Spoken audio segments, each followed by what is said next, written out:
আল্লাহ রাব্বুল আলামিন বলেন, মা ইয়ানতিকু আনিল হাওয়া ইন হুয়া ইল্লা ওয়াহিয়ুন ইউহা। আমার নবী নফসকে অনুসরণ করে, প্রবৃত্তিকে অনুসরণ করে কোনো কথা বলেন না। আমার নবী যেটা বলেন সেটা হলো ওহী। আমি যা বলতে বলি তাই তিনি বলেন। ওয়ালাউ তাকাওয়ালা আলাইনা বা'দাল আকাবিল। আমার নবী যদি নিজের থেকে বানিয়ে কোনো কথা যদি কোরআনের ভিতরে আমার নামে চালায় দিতেন, আমি আল্লাহ রাব্বুল আলামিন আমার নবীর ডান হাতকে চেপে ধরতাম, আর তার কণ্ঠ নালীকে আমি আল্লাহ রাব্বুল আলামিন কেটে ফেলে দিতাম। তিনি যা বলেছেন সব কার কথা? আল্লাহ পাকের কথা। তিনি হচ্ছেন গোটা বিশ্বের সর্বশ্রেষ্ঠ চরিত্রের আধার। তার চরিত্রের সার্টিফিকেট আল্লাহ পাক দিচ্ছেন। চরিত্রের সার্টিফিকেট কে দিলেন? আল্লাহ পাক দিয়েছেন। কোরআনে কারীমের মধ্যে আল্লাহ রাব্বুল আলামিন বলেন, ওয়া ইন্নাকা লাআলা খুলুকিন আযীম। নবী হে, আপনি হচ্ছেন পুত পবিত্র চরিত্রের উপরে প্রতিষ্ঠিত। সুবহানাল্লাহি ওয়া বিহামদিহি। আপনি শ্রেষ্ঠ চরিত্রের উপরে প্রতিষ্ঠিত। দেখুন, রাসূল করিম সাল্লাল্লাহু আলাইহি ওয়াসাল্লাম নবুয়ত পাওয়ার পর যখন তিনি ঘরে প্রবেশ করেছেন, সর্বপ্রথম হযরত জিবরাইলের সঙ্গে জীবনের প্রথম দেখা। ভয় পেয়েছেন, শরীরে জ্বর এসেছে, এবং হযরতে খাদিজাকে গিয়ে বলছেন যে আমাকে ঢেকে দাও, আমি ভয় পেয়েছি। হযরতে খাদিজাতুল কুবরা রাদিয়াল্লাহু তাআলা আনহা তিনি রাসূলকে বলছেন, আবুল কাসেম, হে কাসেমের পিতা, আপনার ভয় পাওয়ার কোনো কারণ নাই। আপনাকে জিন বা শয়তান কোনো অনিষ্ট করতে পারে না, কারণ আপনি এতিমদেরকে, মিসকিনদেরকে খেতে দেন, আপনি বিধবাকে আশ্রয় দেন, আপনি প্রতিবেশীর হক আদায় করেন, আপনি আত্মীয়দের হক আদায় করেন। কি সার্টিফিকেট দিচ্ছেন? স্ত্রী তো স্বামীর জন্য ভালোবাসা দিতে পারে, মহব্বত দিতে পারে, জান দিতে পারে, কিন্তু ঈমান তো আনতে পারে না। ঈমান আনা তো এত সহজ ব্যাপার না। কিন্তু রাসূল করিম সাল্লাল্লাহু আলাইহি ওয়াসাল্লাম যখন তাকে তাওহীদের দাওয়াত দিলেন, রিসালাতের দাওয়াত দিলেন, এবং বললেন আমি নবী, হযরত খাদিজা এক মুহূর্ত দেরি করেননি। হযরতে খাদিজা তার কাছে রাসূলুল্লাহ যখন রিসালাতের দাওয়াত পেশ করলেন, সঙ্গে সঙ্গে হযরত খাদিজা পড়ে নিলেন, লা ইলাহা ইল্লাল্লাহু মুহাম্মাদুর রাসূলুল্লাহ। জোরে জোরে পড়েন, লা ইলাহা ইল্লাল্লাহ, লা ইলাহা ইল্লাল্লাহ।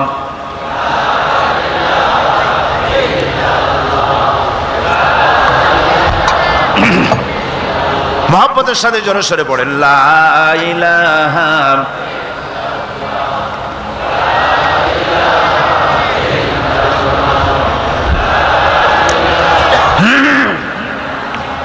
লা ইলাহা ইল্লাল্লাহু মুহাম্মাদুর রাসূলুল্লাহ।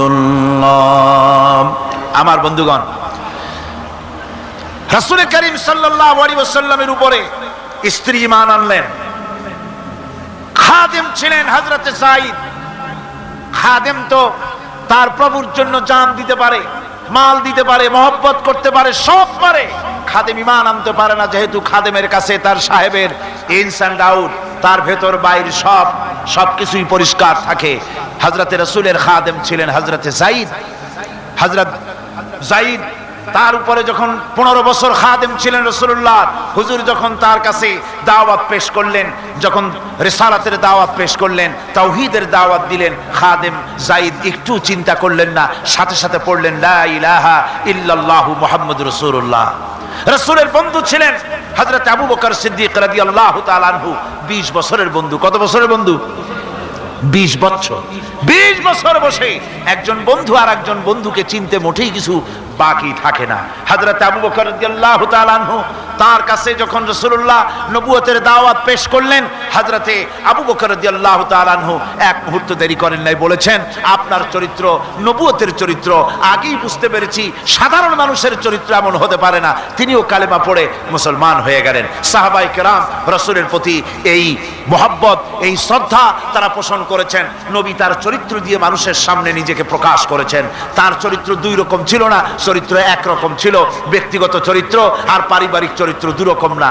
তার ব্যক্তিগত যে চরিত্র ওইটাই ছিল তার ঘরের চরিত্র, যেটা ছিল ঘরের সেটাই ছিল বাইরের। হযরত আয়েশা সিদ্দিকা রাদিয়াল্লাহু তাআলা আনহা সাহাবীদের প্রশ্নের জবাবে বলেছেন, রাসূলের চরিত্র হচ্ছে কোরআন।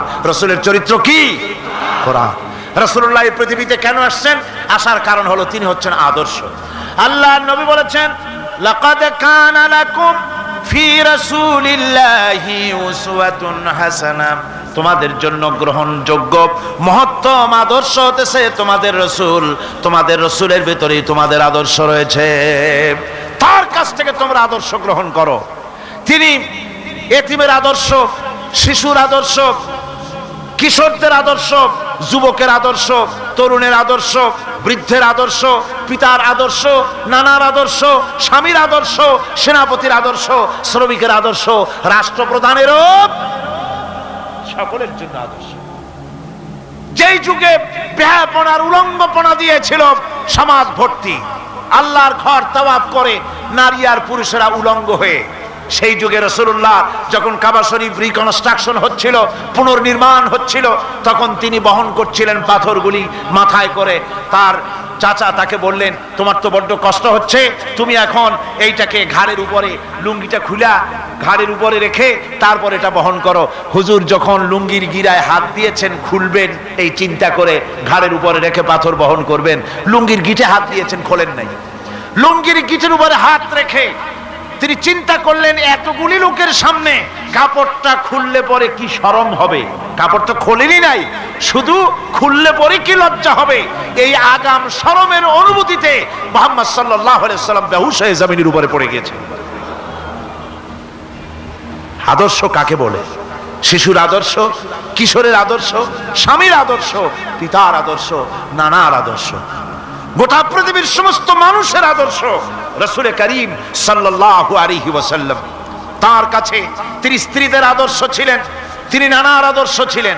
ইমাম হোসাইনকে তিনি কোলে নিচ্ছেন, ঘাড়ে উঠছে বাচ্চা, বুকের উপরে উঠছে।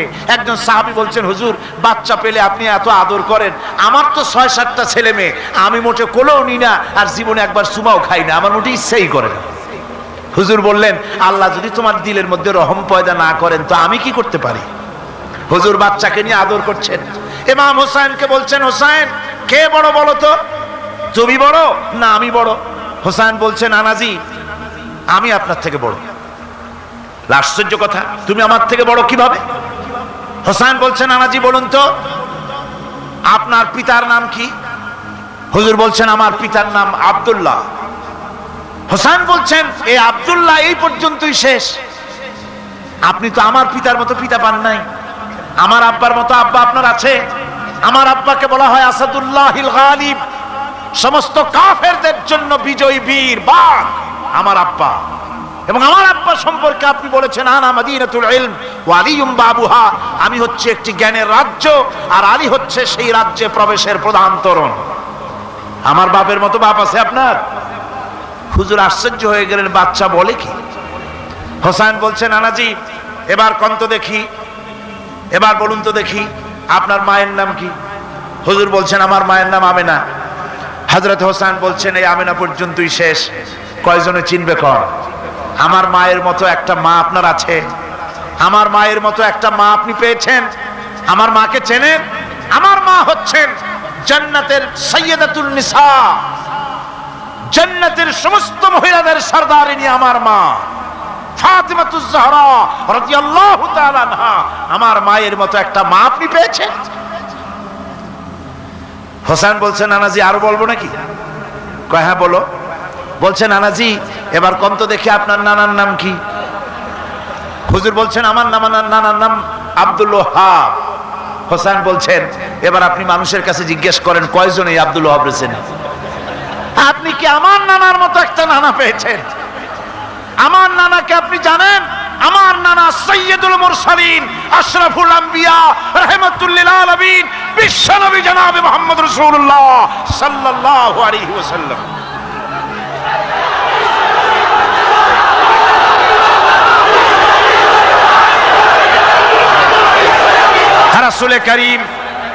রাসূল করিম সাল্লাল্লাহু আলাইহি ওয়াসাল্লাম হোসেনকে বুকের সাথে জড়িয়ে ধরে হোসাইনের ঠোঁটের উপরে, তার চিবুকের উপরে, তার গণ্ডদেশে, তার কপলে বারবার চুমো খেতে লাগলেন আর বললেন, নানা আমি আজকে তোমার সামনে হেরে গেলাম।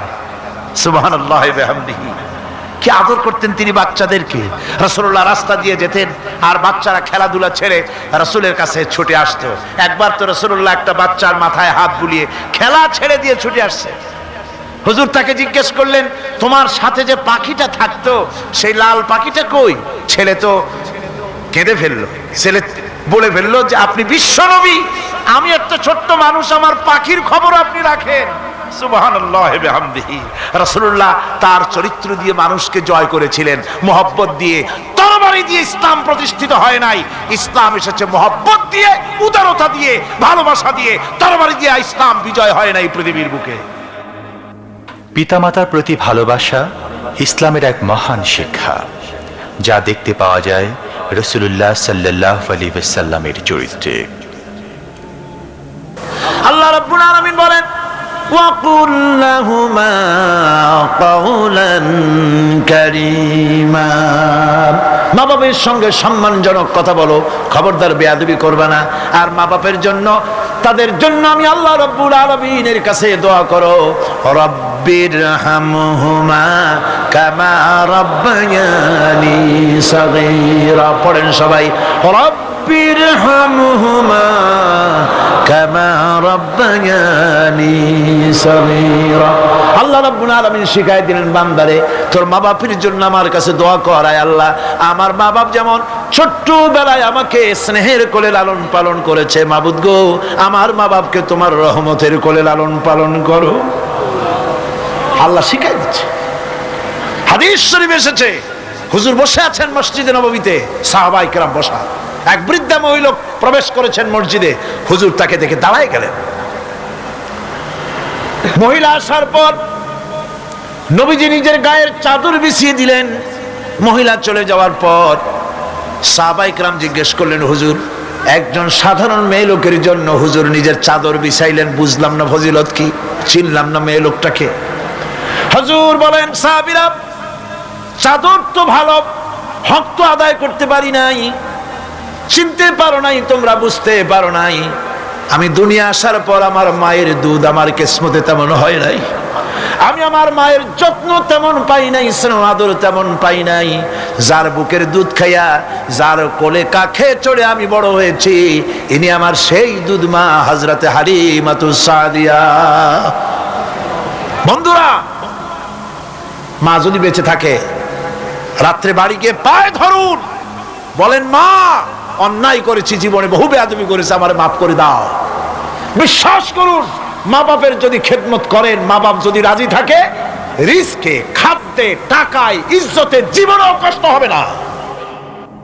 বিপদে অবিচলতার মুক্ত প্রতীক বিশ্বনবী মুহাম্মদ সাল্লাল্লাহু আলাইহি ওয়াসাল্লাম। সর্ব অবস্থায় আল্লাহর উপর ভরসা করে ধৈর্য ধরার ক্ষেত্রে তিনি স্থাপন করেছিলেন এক অনন্য দৃষ্টান্ত। হিজরতের ঘটনা তার প্রকৃষ্ট উদাহরণ। আমার ভাইয়েরা, বিপদে অবিচলতা আমাদেরকে পয়গম্বরেরা শিক্ষা দান করেছেন। আমরা দেখতে পেয়েছি বিশ্বনবী জনাবে মুহাম্মদুর রাসূলুল্লাহ সাল্লাল্লাহু আলাইহি ওয়াসাল্লাম হিজরতের রাত, কাফেররা চতুর্দিকে দাঁড়ানো। হযরত জিবরাইল এসে বলেন, ইয়া রাসূলুল্লাহ, হে কাফেররা চতুর্দিকে ঘিরে দাঁড়িয়েছে, গভীর রাত, এখন হাতে তাদের তরবারি, সকাল হলে পরেই তারা আপনাকে মেরে ফেলে দিবে, তাড়াতাড়ি ওঠেন, মদিনার দিকে চলে যান। আল্লাহ নবী ঘুমের থেকে জেগে হযরত আলীকে ডেকে বলেন, আলী, আল্লাহ অর্ডার করেছেন আমি মদিনায় চললাম, আমার বিছানার পরে আমার চাদর গায়ে দিয়ে শুয়ে থাকো। হযরত আলী বলেন, আল্লাহর হাবিব, আপনার চাদর গায়ে দিয়ে ঘুমিয়ে থাকবো, সকালবেলায় কাফির বেঈমানেরা আপনার বিছানার পরে আপনার চাদর গায়ে দেওয়া অবস্থায় আমি আলীকে তারা মুহাম্মদ মনে করবে, আর আমি আলীকে নবী মনে করে তারা তাদের তরবারি দিয়া কেটে কেটে টুকরা টুকরা করে আমারে বিদায় করে দেবে দুনিয়া থেকে। এতটুকুনো পরোয়া করি না, বরং আমার দিলের মধ্যে এটাই তৃপ্তি থাকবে যে আমি আলীর জীবনের বিনিময় আল্লাহর হাবিব দুনিয়ায় বেঁচে আছেন। নবীজি ঘরের থেকে বেরোলেন, চতুর্দিকে কাফেররা দাঁড়ানো। আল্লাহ নবী হাতে এক মুষ্টি বালু হাতে নিয়ে শাহাদাতুল ওযু পড়ে 3 বার দম করে বালুগুলো ছেড়ে দিলেন। বালিগুলি ঘরের চতুর্দিকে কাফেরদের চোখে চলে গেল। পরবর্তী সময় রব্বুল আলামিন ডেকে বলেন, নবীরে, বালি যখন নিক্ষেপ আপনি করেছিলেন ধুলাগুলি, আপনি তো শুধু নিক্ষেপ করেছিলেন, কিন্তু চতুর্দিকে কাফেরদের চোখে গেল কেমনে? একদিকে মেরেছিলেন, সেই দিকেই তো যাওয়ার কথা ছিল, চতুর্দিকের কাফেরের চোখে চোখে সেগুলো পৌঁছে গেল কেমনে? ওয়ামা রামাইতা ইদ রামাইতা ওয়ালাকিন্নাল্লাহ রামা। আপনি নিক্ষেপ করেন নাই, যখন আপনি নিক্ষেপ করেছিলেন আপনি তো শুধু বালুকণা ছেড়েছেন, আর ওই বালুকণাগুলি ঘরের চতুর্দিকে সব কাফেরদের চোখে পৌঁছবার দায়িত্ব আমার কুদরত গ্রহণ করেছিল। আমার ভাইরা, নবীজি বিপদে, এতগুলি শত্রু তরবারি নিয়ে তিনি বিপদে ধৈর্য হারা হন নাই। আস্তে করে ঘরের থেকে বেরিয়ে হযরত আবু বকরের বাড়িতে গিয়ে হাজির। দরজায় গিয়ে আওয়াজ দিলেন, আবু বকর। অমনি দরজা খুলে গেল। লাব্বাইক ওয়া সাদাইক। হুজুর বলেন, আবু বকর রে, একটা ডাকে কেমনে সাড়া দিলে? তুমি কি ঘুমাইছিলে না? হযরত আবু বকর বলেন, হুজুর, আপনি বলেছেন আমাকে নিয়ে হিজরত করবেন, আমি মনে মনে চিন্তা করেছি, না জানি কত রাত্রে নবীজি আসেন, উঠতে যদি আমার দেরি হয়ে যায়, নবীজি যদি দরজার কাছে দাঁড়ায় দাঁড়ায় আমারে ডাকাডাকি করে, আর আমি যদি ঘুমায় থাকি, তাহলে আল্লাহর নবীর সঙ্গে বেয়াদবি হয়ে যাবে। এই মনে করে বিছানায় না ঘুমাইয়া আপনার গলার আওয়াজ শোনার জন্য এই দরজার সঙ্গে পিঠ লাগায়া লাগায়া দাঁড়ায়া ঘুমাচ্ছিলাম। আল্লাহর নবী হযরত আবু বকরকে সঙ্গে করে নিয়ে চললেন মদিনার দিকে। উল্টা পথে রওনা করলেন। বারবার কাবা শরীফের দিকে তাকাতে লাগলেন। বুখারী শরীফে এসেছে, নবীজি বারবার কাবার দিকে তাকিয়ে বলতেছেন, রে কাবা, বড় আশা ছিল তোর কাছে থাকবো, তোর খেদমত করব, কিন্তু তোর নিষ্ঠুর সন্তানেরা তোর কাছে আমারে থাকতে দিল না রে। আল্লাহ নবী মিসফালা দিয়ে জাবালে কেদোয়ার উপর দিয়ে চলে গেলেন জাবালে সুরে। গুহার কাছে যখন গিয়েছেন, ফজর রক্ত হয়ে গেল। হযরত আবু বকর রাদিয়াল্লাহু তাআলা আনহু বলছেন, হুজুর, আর উপায় নাই, দিন হয়ে গেল, এখন বুঝি ধরা পড়ে যাব, ওই গুহার মধ্যে গিয়ে আশ্রয় নেই। তবে আপনি দাঁড়ান, গুহার ভিতরেই পাহাড়িয়া গুহা, বিচ্ছু থাকতে পারে, সাপ থাকতে পারে, আমি আগে ঢুকি, যদি কোনো হিংস্র প্রাণী থাকে আমার উপর দিয়া আঘাত হয়ে যাক, আল্লাহর নবী হেফাজতে থাকুক। হযরত আবু বকর রাদিয়াল্লাহু তাআলা আনহু গুহার ভিতরে নামলেন।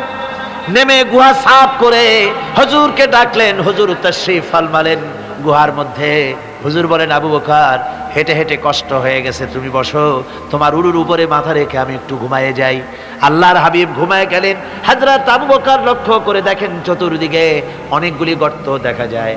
এই গর্ত থেকে সাপ আসতে পারে, বিচ্ছু আসতে পারে মনে করে নিজের গায়ের চাদর ছিঁড়ে ছিঁড়ে গর্তগুলি বন্ধ করা শুরু করে দিলেন। কয়েকটা গর্ত বন্ধ করার মতো চাদর আর নাই, পাও দিয়ে চেপে ধরলেন। এক পাহাড়িয়া বিষধর সাপ বেরোবার জন্য চেষ্টা করে বেরোবার পথ খুঁজে না পেয়ে হযরত আবু বকরের পায়ের উপরে দংশন করেছে। বিষের যন্ত্রণায় হযরত আবু বকরের চোখ থেকে পানি দরদর করে পড়ছে। রাসূলুল্লাহর ঘুম ভেঙে গেল। আল্লাহর নবী তাকে বলেন, আবু বকর, চোখে পানি কেন? বাড়ির কথা বুঝি মনে পড়ে গেছে?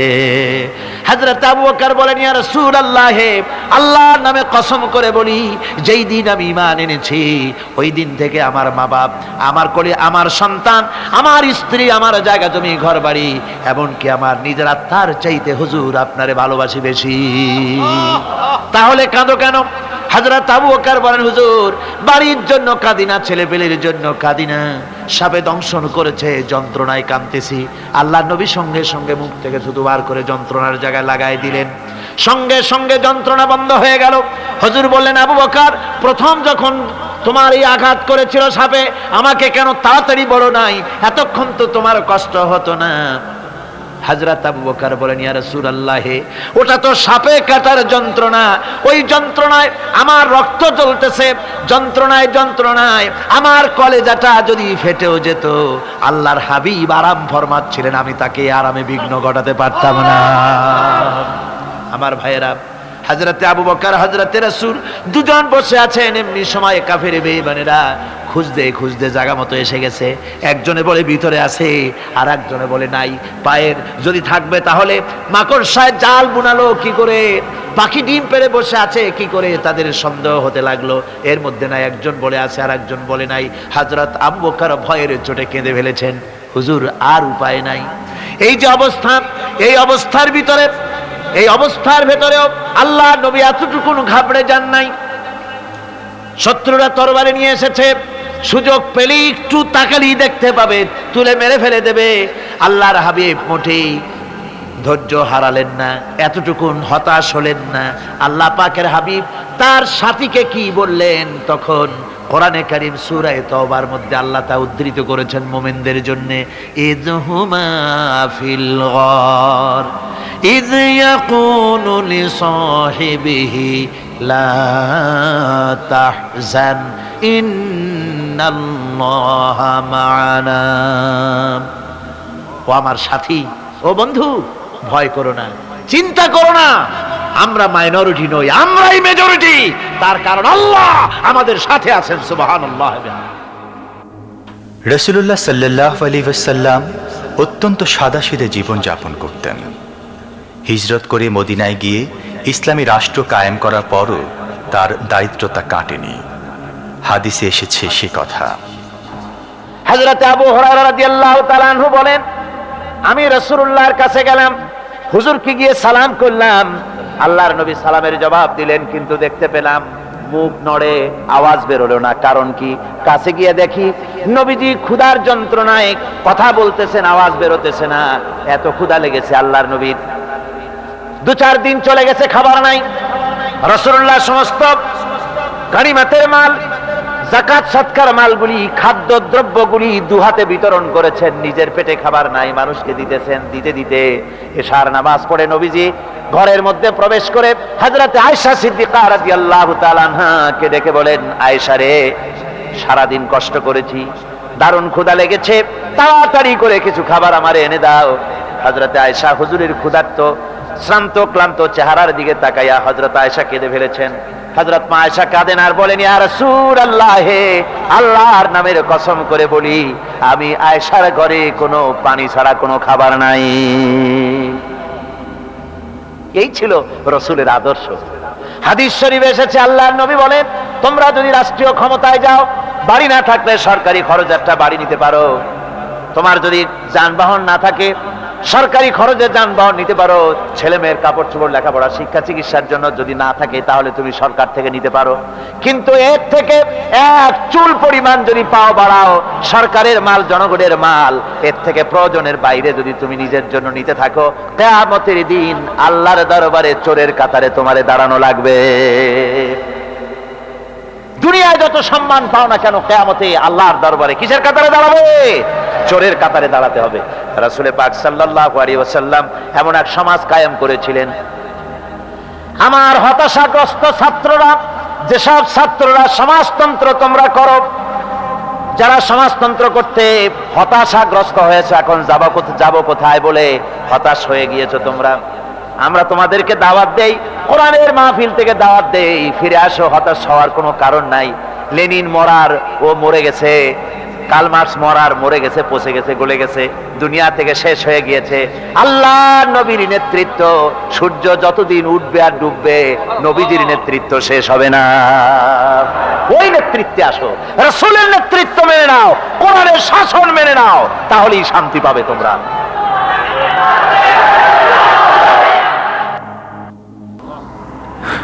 আল্লাহর নবী দুপুরে আরাম করতেছিলেন।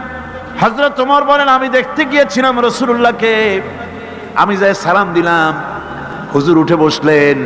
আমি দেখি খেজুরের পাতা দিয়া বুনানো দড়ি, সেই দড়ি দিয়া বুনানো খাটিয়া এখনো মক্কা মদিনায় আছে, যারা হজ করতে গেছেন দেখেছেন। ওই দড়ি দিয়া বুনানো খাটিয়া, ওর উপরে তোশক নাই, বিছানার চাদর নাই, নিজের হাত মোবারক মাথার তলে দিয়া রাসূল শুয়ে আছেন। ওমরকে দেখে হুজুর উঠে বসলেন। ওমর বলেন, আমি রাসূলের পিঠের দিকে তাকায় দেখি দড়িগুলোর দাগ কেটে আছে। আমি সহ্য করতে পারলাম না, আমি শিশুর মতো ডুকরে কেঁদে উঠলাম, বললাম, ইয়া রাসূলুল্লাহ, এই পৃথিবীর কাফির বেঈমানেরা এত শান্তি করলো দুনিয়ায়, আর আল্লাহর হাবিবের পিঠে দড়ির দাগ বরদাস্ত করতে পারছি না। আপনি আমার অনুমতি দেন, একটা তোশক আপনার জন্য বানায় দেই। হুজুর আমার বলেন, ওমর রে শোনো, দুনিয়ায় শান্তি করার জন্য আমি আসি নাই, আমি যদি হুকুম করি উহুদ পাহাড় আমার জন্য সোনায় পরিণত হয়ে যা, উহুদ পাহাড়টা আমার জন্য সোনা হয়ে যেতে পারে। আমি দুনিয়ায় শান্তির জন্য আসি নাই, এসেছি মানবতার মুক্তির জন্য। পৃথিবীর মানুষগুলিকে বাঁচাতে এসেছি, সাদা কালো মানুষের ব্যবধান দূর করতে এসেছি। রাসূলুল্লাহ নারীর অধিকার দিলেন, সাদা কালা মানুষের ব্যবধান দূর করে দিলেন। পাহাড় সমান উঁচা সাদা কালা মানুষের অধিকারকে প্রতিষ্ঠিত করলেন, বললেন মানুষে মানুষে কোনো পার্থক্য নাই। আরবের উপরে অনারবের, অনারবের উপরে আরবের, ভাষার সাদার উপরে কালোর, কালোর উপরে সাদার, কোনো বর্ণ বৈষম্য ইত্যাদি দিয়ে মানুষের ফজিলত হয় না। মানুষের মর্যাদা বাড়ে। ইন্না আকরামাকুম ইনদাল্লাহি আতকাকুম। মানুষের মধ্যে মর্যাদা তোমাদের মধ্যে আল্লাহর কাছে তার যে ব্যক্তি তোমাদের মধ্যে আল্লাহকে বেশি ভয় করে। সুবহানাল্লাহ কোন, সুবহানাল্লাহ কোন।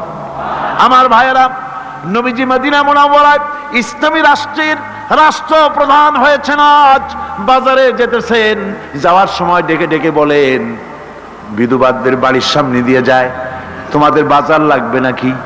এতিমের বাড়ির সামনের থেকে যায়, তোমাদের বাজার লাগবে নাকি? আমারে বলো, আমি বাজার করে এনে দেব। নিজের পেটে খাবার নাই, দুয়ারে দুয়ারে খাবার পৌঁছে গেছে, খাবারের অভাব নাই, মানুষ খাওয়া পেয়েছে, পড়া পেয়েছে, চুরি ডাকাতি বন্ধ হয়ে গেছে। হুজুর বলেন খায়রুল কুরুনে কারনি, সর্বশ্রেষ্ঠ যুগ আমার যুগ। সুদ বন্ধ হয়ে গেল।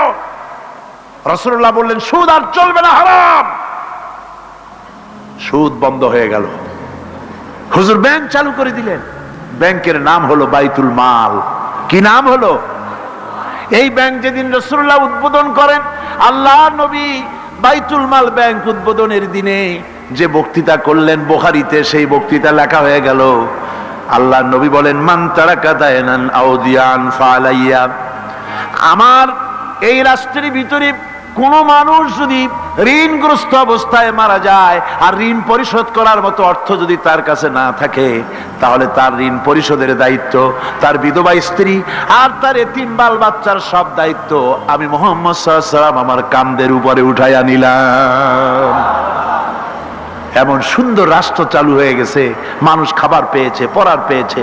বুড়োরা যাদের কাজ নাই, বুড়ো মানুষ কাজ করতে পারে না, তারা বসে বসে খাবারের ব্যবস্থা হয়ে গেছে। যুবকদের চাকরি হয়ে গেছে, বেকার কেউ আর বেকার নাই, সব কাজে ব্যস্ত হয়ে গেছে, মানুষের কাছে কাজ মিলেছে। কৃষক তাদের উৎপাদিত পণ্যের সঠিক মূল্য পাচ্ছে, শ্রমিক শ্রমের মর্যাদা পাচ্ছে, শ্রমিক মর্যাদা পাচ্ছে। রাসূলুল্লাহ বলেছেন শ্রমিক আর মালিক মনিব আর গোলামের সম্পর্ক না, সম্পর্ক ভাই ভাই। সম্পর্ক কি? শ্রমিকের মর্যাদা রাসূলুল্লাহ এভাবে দিলেন, নিজে শ্রম দিলেন। মদিনার 8 বছর চলে যাওয়ার পর হযরত আয়েশা রাসূলুল্লাহকে দেখলেন মাজা কুজা। হযরত আয়েশা বলেন হুজুর মাজাটা কুজা কেন? বয়সের কারণে হলো নাকি? হুজুর বলেন না, বয়সের কারণে হয় নাই। এই মদিনার চতুর্দিকে কাফির বেঈমানেরা যখন মদিনাকে আক্রমণ করেছিল, আমি তখন মদিনার চতুর্দিকে খন্দক পরিখা খনন করেছিলাম। 3 মাইল লম্বা, 15 ফিট গভীর, 30 ফিট চওড়া। সাহাবীরা মাটি কেটেছে, আমি মাটি বহন করেছি, আবার আমি মাটি কেটেছি, সাহাবীরা মাটি কেটেছে। মাটি কেটে আর মাটির ঝুড়ি বহন করে করে কোমরে যে বেদনা হয়েছিল আজ পর্যন্ত সেই বেদনা সেরে যায় নাই। এই হলো আমার রাসূল, এ হলো বিশ্ব নবী। কি নবী? সিল্লা এখন কি নবী?